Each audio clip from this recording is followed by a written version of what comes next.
మాకున్నటువంటి బ్రాండ్ని ఎవరు కించపరిచో లేకపోతే ఇంకో విధంగా చేసి చేయలేదు. కాబట్టి అల్టిమేట్గా నేను చెప్పేది ఒకటే, ప్రజాస్పందన బ్రహ్మాండంగా ఉన్నది. డెఫినెట్గా పద్మారావు ఇప్పుడు వాళ్ళు ఏమంటారంటే బీజేపీకి ఓటేయరు కాబట్టి ముస్లింస్ క్రిస్టియన్ మాకేస్తారని ఒక స్లోగన్ పెట్టి ఎట్లేస్తారు?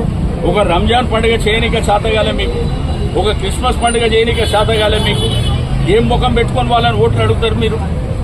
డెఫినెట్గా వాళ్లకు అన్ని విధాలుగా అండదండలు అందించింది మేము వాళ్ళతో కలివిడిగా ఉన్నటువంటి వ్యక్తులం మేము. కాబట్టి రాజకీయాలలో ప్లస్ మైనస్ ఉంటుంది, కానీ అల్టిమేట్గా దళితులకు దళిత బంధు ఇస్తామని చెప్పింది కేసీఆర్ గారు. ఈ దేశంలో ప్రపంచంలో ఎక్కడి లేని విధంగా. రెండోది ఏంటంటే ప్రతిదీ కేసీఆర్ గారి ఆనవాళ్లు ఉండొద్దు అంటూ సెక్రటరీ ఎవరు కట్టారు? ఎందుకు కూర్చుంటారు మీరు పోయాడ? అదేవిధంగా ప్రగతి భవన్ ఎవరు కట్టారు? ఎందుకు కూర్చుంటారు మీరు ఆడ? కాబట్టి నేనేమో